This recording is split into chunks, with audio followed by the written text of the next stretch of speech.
Yeah, we're gonna kind of start near the top of the chain here of the guys that I think that are have some massive upside this week, and I think it starts off for me with Josh Jacobs against the Saints, and it's been kind of a tale of two halves for him because on the season he's averaging 18.9 carries, fourth in red zone touches, 1,400 total yards, 13 touchdowns, he's 17.9 fantasy points per game, which is RB7.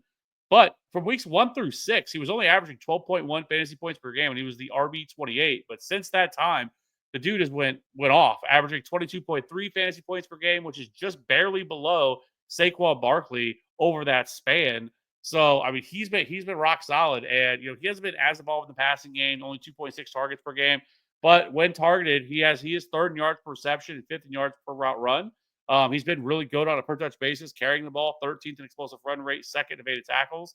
So he's been excellent. And now he gets this incredible matchup against the Saints. Since week 10, they have allowed the ninth most rushing yards, the second lowest stuff rate, and the seventh highest yards after contact per attempt.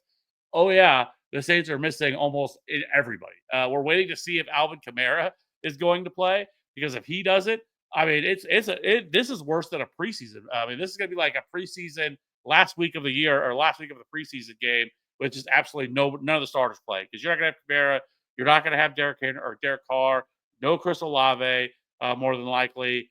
Obviously, Rashid Shaheed, Taysom Hill, like all these guys are gone, and so like game script environment is going to be incredible. It's in Lambeau, so I think Josh Jacobs absolutely smashes in this game.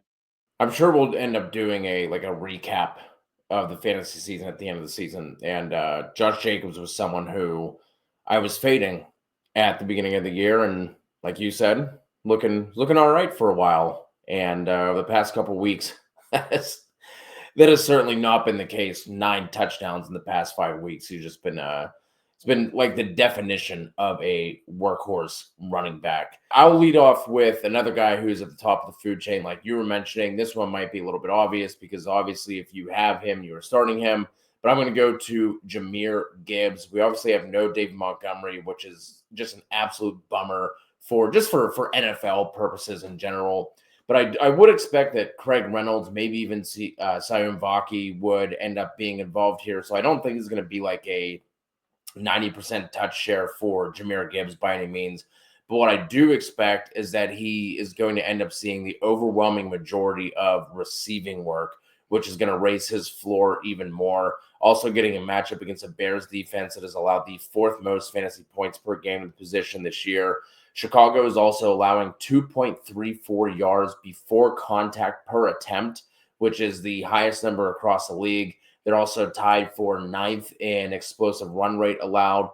We know the Lions have a fantastic offensive line. We know how explosive Gibbs is. He leads the league in explosive run percentage, 3rd in yards per touch. So this is setting up as just an all-time absolute smash spot for Jahmyr Gibbs. I love that play. I love the call. The Bears have been terrible against the run. They have really fallen apart over the second half of the season. Their offense is dreadful, so that's not helping them out any either. So, but yes, I think Jahmyr Gibbs absolutely is a home run. Easily, I have him as my RB1 this week. So, love that call. The next up guy for me that I want to talk about is going to be James Conner. So James Conner this year has been really solid. 15.5 carries per game, about 3.5 targets per game, 1,300 total yards this year, 8 touchdowns, 16 fantasy points per game. Seeing a respectable 11.5% target share, 37% route participation isn't great. Would like to see him more involved in the passing game, but when targeted, he's been good. 10th in yards per route run, 9th in yards per reception. We have seen them shift to a more of a workhorse type of role for him with the injuries they've had. Trey Benson left last week's game. They lost Amari DiMercado. So they're pretty thin in terms of the running back department. So they are really starting to lean more on James Conner. And obviously their season's kind of in jeopardy here. So they're trying to keep pace here, within this wild card hunt or the divisional race as well. So, and they have a huge game next week coming up against the Rams. But for this week, they get the best matchup you could possibly ask for any running back and the Carolina Panthers. So the Panthers have been absolutely dreadful this year. They are allowing a 5.81 yards per carry and 197 rushing yards per game. They have allowed the 5th highest explosive run rate allowed, the lowest stuff rate, the 12th most missed tackles forced per attempt, the 2nd highest yards before contact per attempt, and the most fantasy points per game. So this is every week the best matchup for any running back. We just saw last week Rico Dowdle will have a really good game against them. And James Conner has, for his age, like he has been excellent as a runner. First in elusive rating, sixth in explosive run rate, first in evaded tackles, first in missed tackles forced per attempt, 10th in yards after contact per attempt. So this sets up really well for James Conner and the Cardinals. And I think that he has 25 point upside here in this game. Yeah, absolutely. It was looking like there for a while that we weren't going to get this type of usage from Connor. We got a couple of games where DeMercado and Trey Benson were starting to factor in, but that has not been the case, and he's back to being what he was at the beginning of the year. I'm going to keep things at that same game. I'm going to go back to the well, Chuba Hubbard. I know we kind of talked about this briefly in the beginning of, Chuba was set up in a great spot last week, shit the bed. I had several bets and parlays with him in it because I love the spot. He obviously came up way short of expectations with just 32 yards. Like I said, going to go back to the well here, going up against an inconsistent Arizona Cardinals defense. They were just torched by Zach Charbonnet 2 weeks ago. Even Antonio Gibson and Ramondre Stevenson combined for nearly 150 total yards. On the season, the Cardinals have allowed the 9th most fantasy points per game, the 10th most rushing yards, 8th most receiving yards to running backs.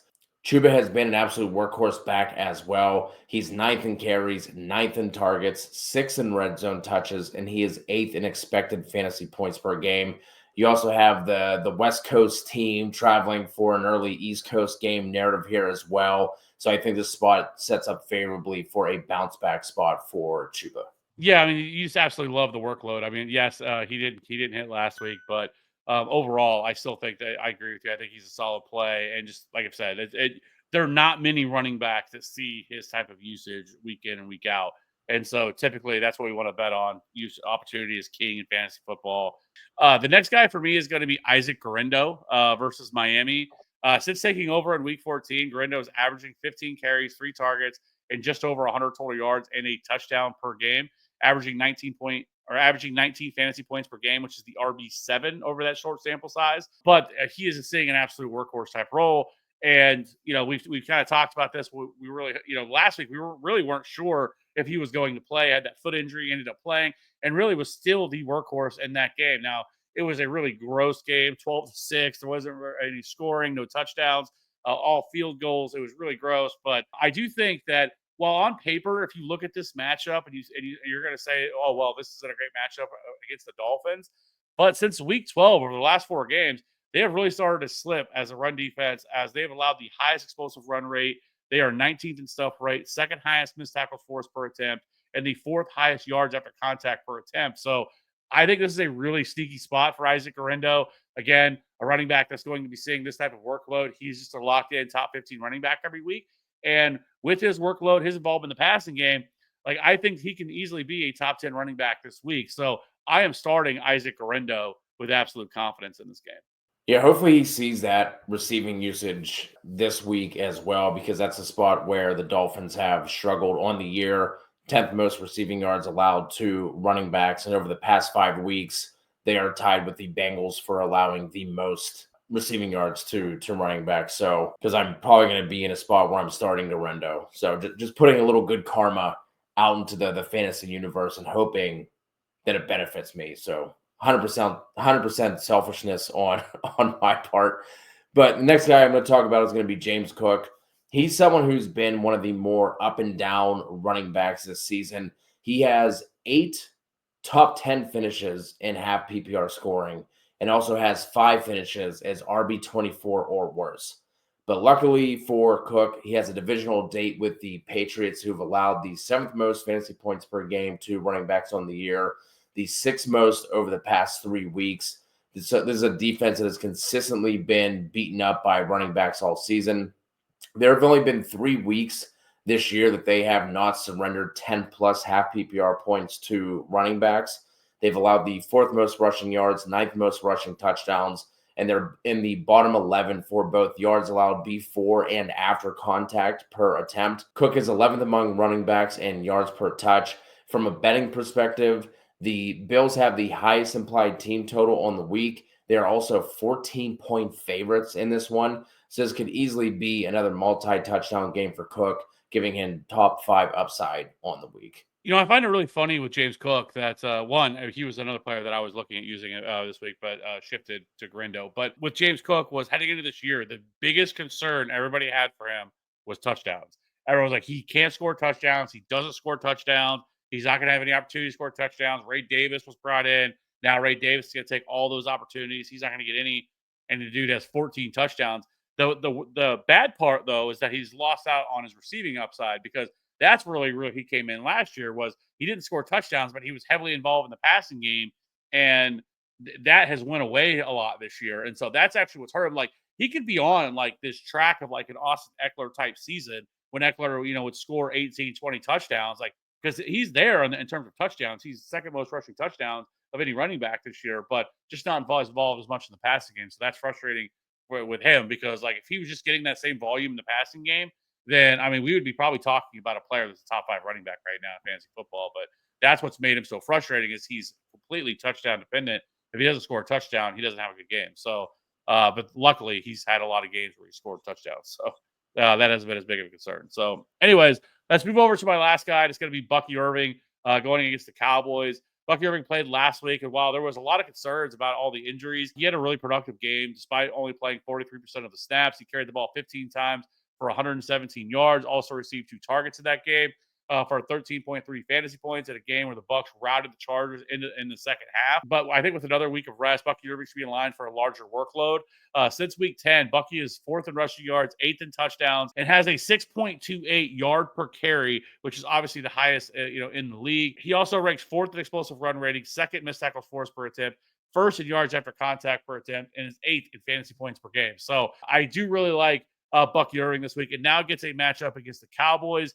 Since week 10, have allowed the 12th most rushing yards, a 5.02 yards per carry, second highest, only behind the Panthers, and their 9 rushing touchdowns are tied for the most. They also allow the 7th highest explosive run rating, the 3rd most yards yards before contact per attempt, and the 5th most fantasy points to running back. So I really like this spot for Bucky Irving on the road against the Cowboys.